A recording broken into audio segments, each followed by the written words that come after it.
So for screencastify, if I wanted to do that, I can open up a document or anything on my web page.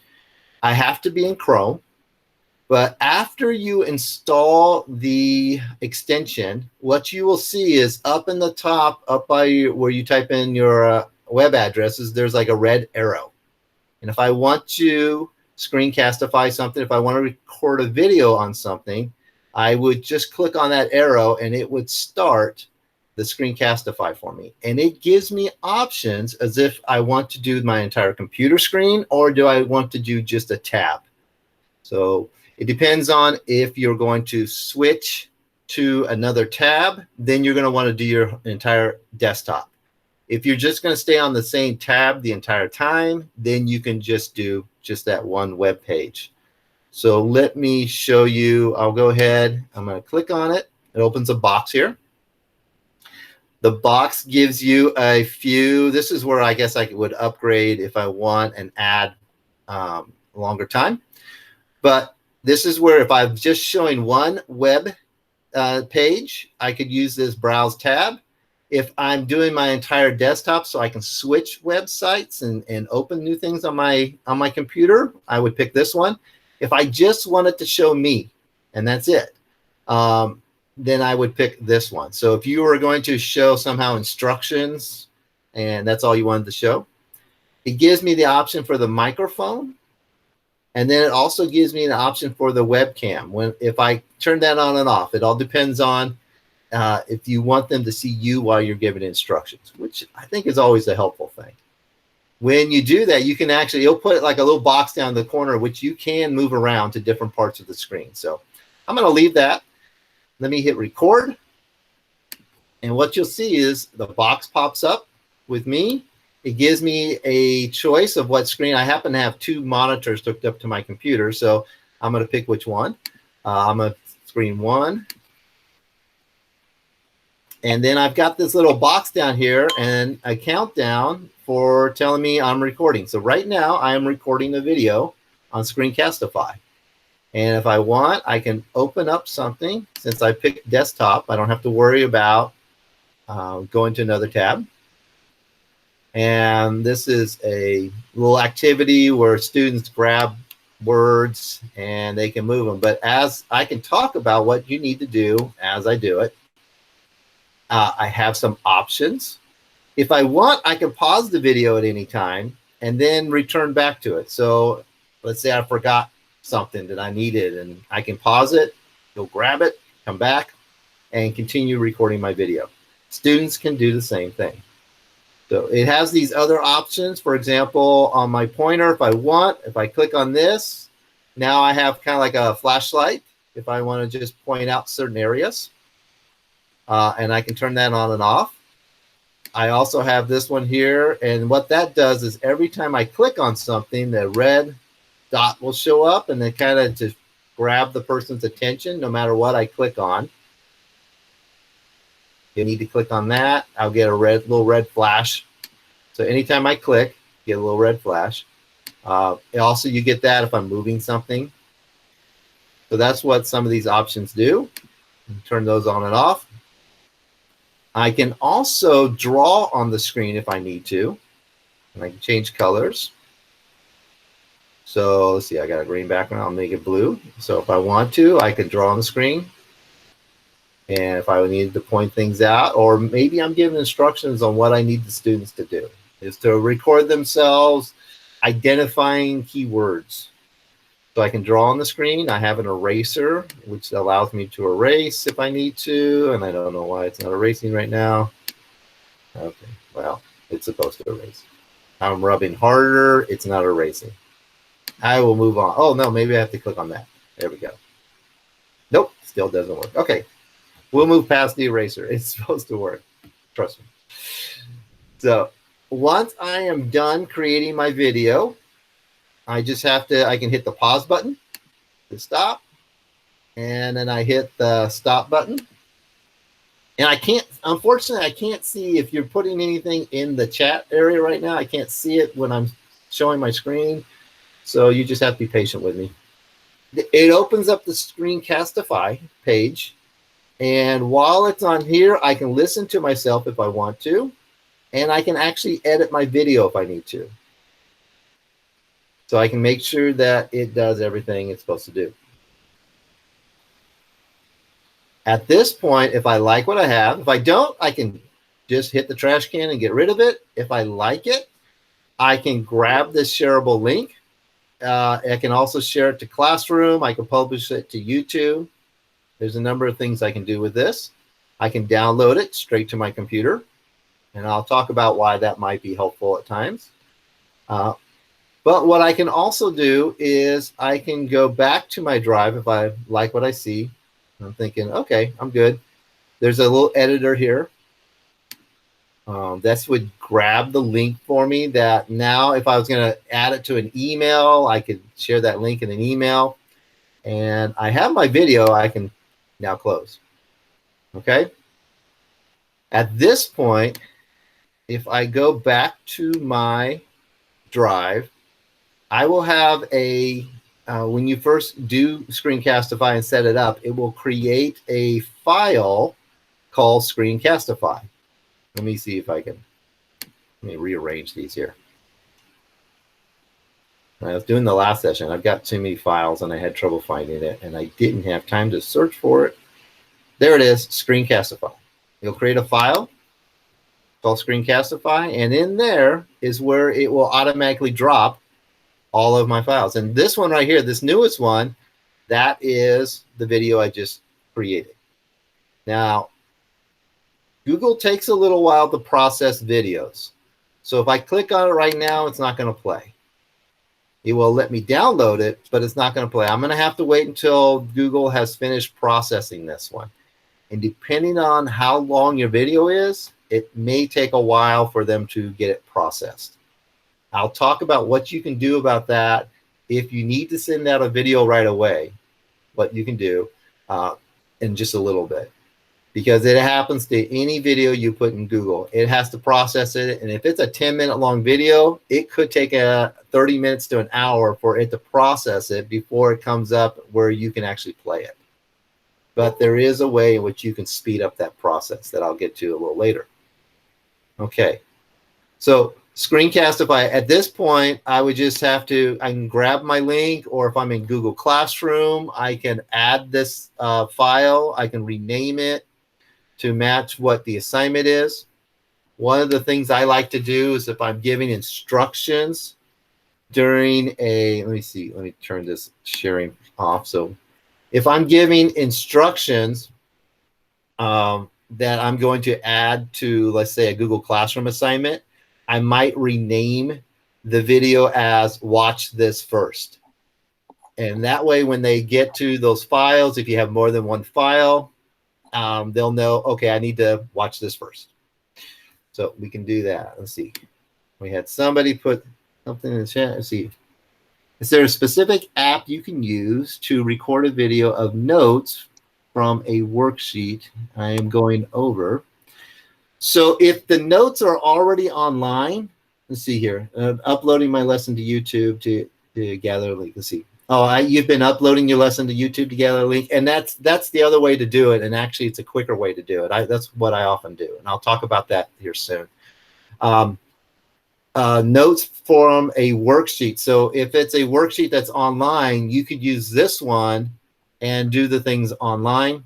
The students, if it's online, they can record themselves. If it's like a picture, they want to do a picture of it, they could always take a picture with their device and attach it to, turn it in as a picture in Google Classroom. Or it turns on the webcam. They can do webcam, they can hold it up. And we'll talk about some of those other ones here in just a little bit when we talk about Flipgrid. That's not a bad one either for some of those things.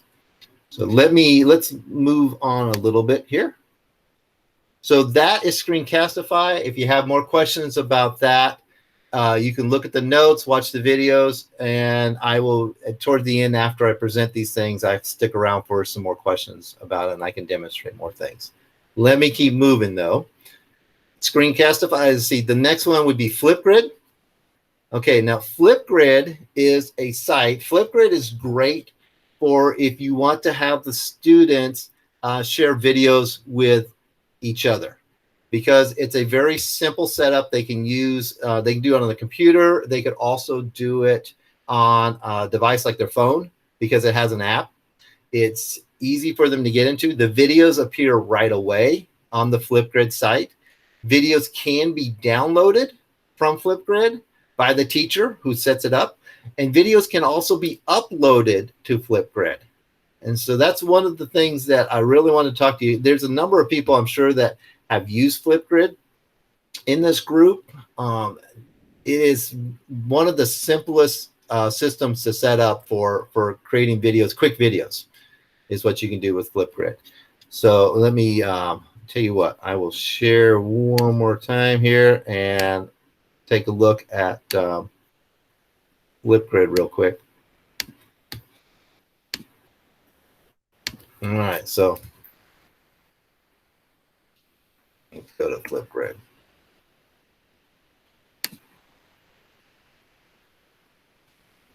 Okay, it is a free site. If the students are under the age of 13, they're supposed to have their parents' permission to use it. So that's something to think about. And there's like a form that their parent can sign. If you know, you can think about that. But if I am in here, let's see, as an educator, I would log in. Oh, Team Flipgrid, something went wrong. Yeah, thank you, Flipgrid. You're letting me down here. All right, here we go. It's one of those that if you're signed in, you can just log in with Google, which is great. It's one of the nice ways to log in. I'm going to give it a second. And this is going to open up what's called your grids. So I have my grids that I can create. I can add a new grid, and a grid would be kind of like a collection. So if I wanted to just do a collection and see, here's all these different grids, and here's the code to get just to that grid. So if I only wanted students getting to that one, I can add a password when I do the grid. So if I want to, I can include that with the instructions for them to enter a password, and it keeps other people from getting into that grid. To add a new grid, I just have to click on add here, give it a name. I'll just call it testing 3. Okay, right, testing 3. Make it public. You can school email, student ID. I just find just make it public. Here is the code or the UR that you could share with the students that would take them straight to that grid. And that's what you can actually adjust this, and it'll tell you if it's available, or they'll just assign you one. Depends on how important it is to you. This is your option for adding a password. If I want to add one, I can. If I don't, I can just move on. And now I've got my link here, which if I want to, I can add to Google Classroom. I can copy it, add it into Google Class, or I can send it out as an email. However you want to send it out, and then now I can go to my grid. At this point, there's a lot of different options I can have where I can add in information here, share it, I've got actions here, I can edit things, I can add video, like let's say maybe there's some video instructions of, I had a teacher talking about her reading a book to her students. And she could add that in here. And then down here, she could add, you've got topics. So the topic could be this book. Let's see here. Okay, reading. How about we do that? And once again, if you're adding comments, I cannot see them at this moment, but I'll be happy to see them soon, okay? Create my topics. Little icons I can add to go with my topic. Yay. This is where I can add, I can set the recording time. So if I don't want students recording for a very long time, maybe I just want them, give them 30 seconds to respond, or a minute to respond. Or maybe it's going to take longer, 5 minutes. But that's as much as they'll give you. My instructions, and I'll just type something in there. And at this time, I can create my topic. And now I have a new link that will take them straight to that topic, or there's a QR code that they can scan. If they were in the room, you could set that up as a QR code for them to scan. All right. This is where we could start recording responses. And just to show you how simple this is just a matter, I've got to allow things. I can record my response here and a little countdown. Hi, this is me talking to you. And I think that's long enough. And I'll hit next. Hi, this is me. Check it. And it lets you do a selfie. And I'll talk more about that in a moment. And you can even decorate up the selfie if you want. Kids love doing that. They love decorating up their selfie. And when I say kids, I mean kids of all ages love doing that. Adding stickers. Put the name, put the title, and then I just hit submit. And complete. And now this one's in there that other students can go and watch if they want, or they can actually respond to it. So they can watch it, and they could. Hi, this is me talking to you. And they can add a comment. Now, the great thing about the comments is they can actually add a reply in the form of a video, and which you as a teacher could do too. Hi, this is me. Oh. So this is one of those things I've used with students, in which it allows me to add comments and video comments real quick to what they're working on. Let me go back and stop sharing so I can see if there's anybody added anything in the chat area or have any questions. Okay, we'll keep going. So that's the great thing about Flipgrid. Now here's what I've done in the past. As I would have a student using Flipgrid talk about their work, discuss how they got their answer, where they went. They could set their camera up in which they could record themselves working out a problem and submit that. And then as the teacher, I would go in and watch the videos and I would make comments on them. Now, the thing I found was a nice shortcut is when the student receives comments, it's going to be a picture because the teacher or whoever comments is also going to take a selfie. So one of the things that I found was a nice little trick so that they can know right away kind of how they did was if they got it right, I would take my selfie with like a thumbs up and a happy face. If they was a problem or they need to fix something, I would take the selfie making some type of weird face. You could just set up some code. I'd be like, and then that would catch their attention and it would get them to realize, oh, I better click on that and find out what I did wrong. And in the video, I would just, tell them, hey, maybe you need to change this. Think about how you were able to do this and just kind of coach them through their answer is what I would do in my video. And because they could always submit another response as a response to their original video if they want. So and we can continue this conversation and students can do that. They can kind of continue a conversation and it doesn't have to be live like Google Meets would normally be for a conversation. It can be just carried on over days, over a week, as long as you leave that grid open and give them access to it, they can continue to do it when they are available to do it. And that's one of the great things about Flipgrid. And other students being able to see their classmates. I would suggest you throw in some grids and it's kind of like just some fun stuff along with work of, hey, let everybody know what you're doing. And here's one of the great things in Flipgrid also is as the teacher, you can create a playlist. Maybe you have 30 students turn in a video, but you're just going to want students to make comments on 4 or 5 of them. You can pick 4 or 5 of them, create a playlist of just those 4 or 5, and then send the link out just to that playlist and tell students, hey, watch these 3 responses and comment. And tell us what you think. You can do that. Gives you another option there in Flipgrid, something to think about. That helps continue that conversation. So here's another cool thing about Flipgrid. Like I said, you could upload videos because one of the other ways to put videos and share videos is just with the phone, with your own device. You can upload them into Google Drive. You can upload them into YouTube. You could upload videos straight into Flipgrid. It's not, you don't always have to create it on the Flipgrid site. You could create a video on your phone and save it to your phone and then upload it into Flipgrid is what Flipgrid will allow you to do.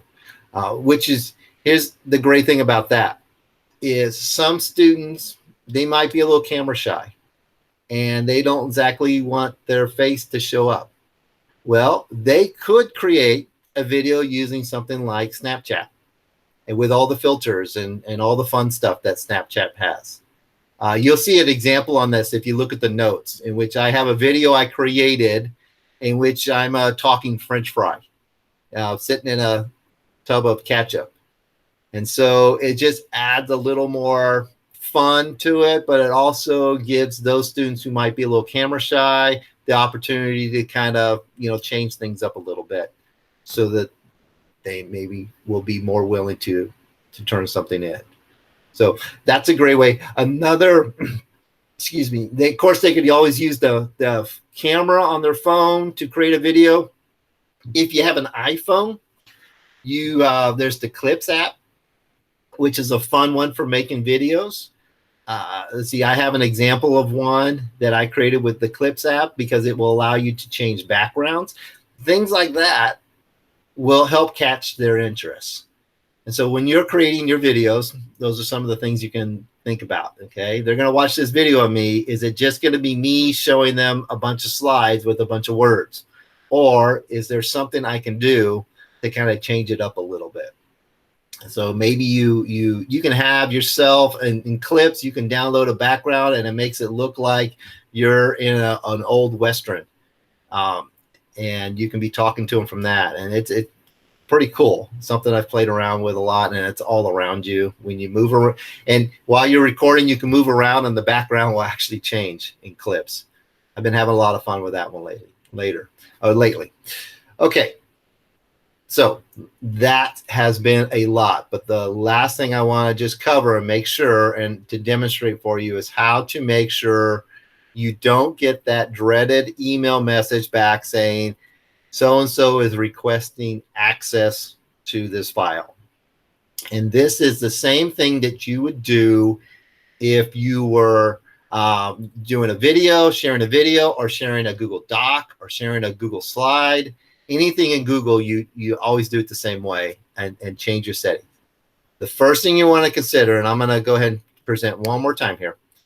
The first thing you're going to want to consider is your audience. Who is watching this video or who is going to have access to this doc? Because that could make a difference on how you set it. So for example, I just went back to this one here, this refrigerator.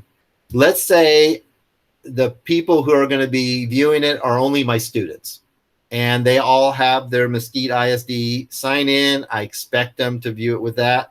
Then in my share settings, I would set it so that only with Mesquite ISD sign in can they do that. And the way I would do that is I can do it straight from, if I'm in a document, I can do it from, I'm on a pencil here. Oh, am I still recording here? I should be. Maybe I was. Let me close this one. All right, let me go back to my screencastify. So here's the video I created. Now I can open that. It still hasn't finished processing it. But over here, I've got these 3 dots. And the 3 dots gives me the options for sharing. Now, let me kind of go through these with you real quick. Here is where I change my share settings. Here's where I get my link. And the link won't change.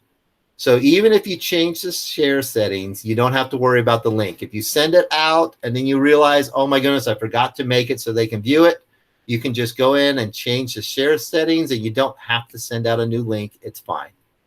The way I change this is where it says anyone can view this link. I can click on that and it gives me these options.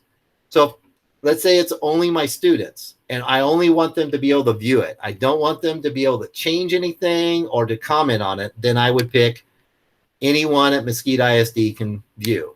If I want them to edit it, then I would change it to this one where they can edit. I don't know how that would work with a video, but with other Google Docs, you may want them to, like if you're sharing a sheet and you want them to add information to it, you're going to have to change it so that they can edit it. Maybe it's some type of file, but you want them to just be able to comment on it. You can add this. So those are those three settings. And it looks like that's it. It's only Mosquito ISD. But if I go to more, and click on that, now I have some other settings.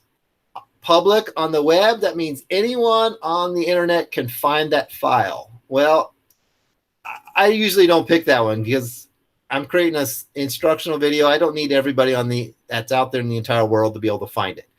But maybe I'm making something for parents, and parents aren't going to have that Mosquito ISD login. That's okay. I'll just set it for anyone with the link, and then I will send them the link. And then they will be able to click on it and be able to view it. In fact, lots of times this is the one I pick, even if I'm sending it to students. Just in case you have a student who's looking at that link and they're not signed into their Mosquito ISD account at that time, they would still be able to watch the video or look at that file. Mosquito ISD would be, if I want to limit it to only the Mosquito ISD, specific people right here, that would be helpful for, say you wanted to give a video feedback to one of your students and you don't want to do it on Flipgrid where everybody can see it. You want to do it in a way so only that student can see it. Or maybe you're just going to share it with just your teammates at school. So I can pick this one right here, and then what I can do is I'll click it to save, and I can enter the name of the student or the name of my teammates there. And when I hit done, they will have access to it, but nobody else will. So once again, most of the time, if you don't want to have to worry about the sign-in part, anyone with the link. If you just want it to be seen by students in Mosquito ISD, then probably anyone in ISD with the link.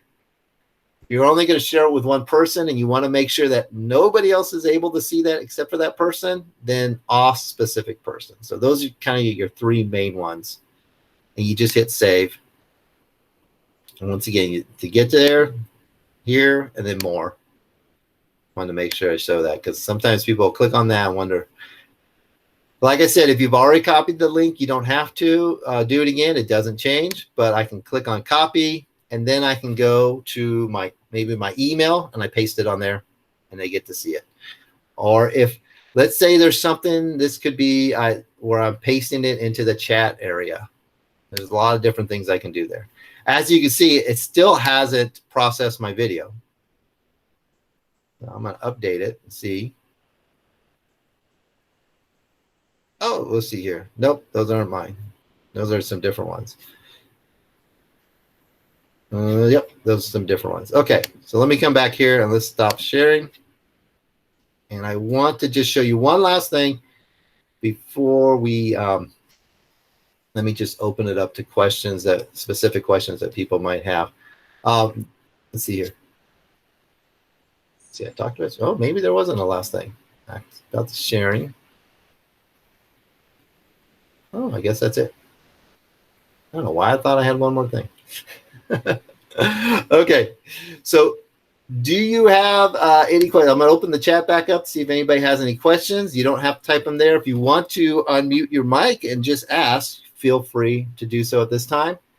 That's kind of all the information. Look at those links that's on the document I shared with you. They'll give you more information. Oh, now I remember what it was. If you need a video right away and you can't wait for Google to finish processing it, because it could take, if it's a video like 5 minutes or 10 minutes long, it could take an hour or more for Google to process it. The way to work around that is to put it into YouTube. Every teacher has a YouTube account, and you can upload your videos in there. The way I would do that is I have to get my video. I have to download it first to my computer. So remember, I clicked on that. I click on that video. It's not processed yet. It'll tell me it's not processed, but it'll tell me that I can download it. That's fine. I'll download it. It doesn't have to be done processing to download. I download it. I go to YouTube. And in YouTube, I can upload my videos there after I'm signed in. It gives me the opportunity to upload. And I will show you that because I can see that. Let me just show you that one more time. One more thing I didn't plan. Okay. So I'm going to go to YouTube here. I can just click on my waffle if I want here. Find YouTube. Give it a moment to open. Of course, it's got all this other fun stuff on there. But right here, the camera. See, I'm signed in. I just click on the camera, upload video.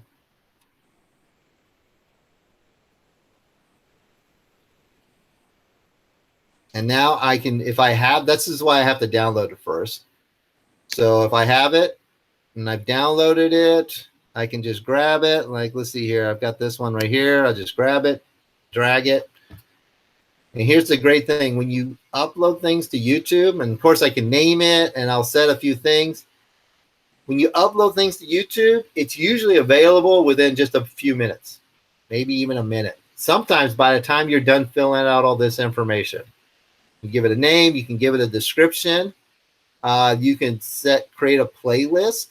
So if you want, it's just math videos or it's just social studies videos. You can create a playlist. Yes, it's for kids. No, it's not for kids. You know, you can mark either one of those.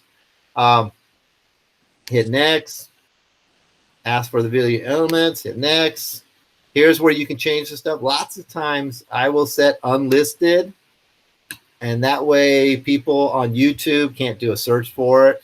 You know, they'd have to have that link. And right here, I already have my link for it. I've already got my link. Even if it's not done processing, it's there. I can schedule it for when it's going to be released. So if I don't want it released until the next day, I can set that up. So it gives me a few options. But I can send out this link. I can copy it and send it out if I need to. Let's see, and then it's just a matter of hit save. And it's not unusual if the video is not that long. It's not unusual that by the time you've finished going through this process, it may be available to be seen. And you do have a few options in here. I'm not sure what it is about this video that's kind of strange. But some of the options that you have in here, when you can go back and edit things if you want. But one of the options is you can change what the thumbnail is, so what people see when they are looking at your list of videos, what that thumbnail is before they click on it. You can change those things and hit save. So lots of times, and then there's that create button. That's also where you go to upload. So if you're in your YouTube studio, so I'm in studio.youtube.com. So that is a great option for if you need to make that video available soon. I'm thinking, I can't wait till next week when Google's done processing it, or tomorrow. I need it in the next kind of minutes. Okay. The name of the session, if you're filling out that form, the name of the session is just recording videos or creating videos. I can find out. It's, yeah, recording videos is the name of the session for that question there. Is there a link to the recording of this session? Actually, I clicked on record. So here's what I will do. Those of you, let's see here. If I click stop recording. Oh my gosh. If I click stop recording, it will give me an opportunity to put a link in there. All right. Does anybody have any questions?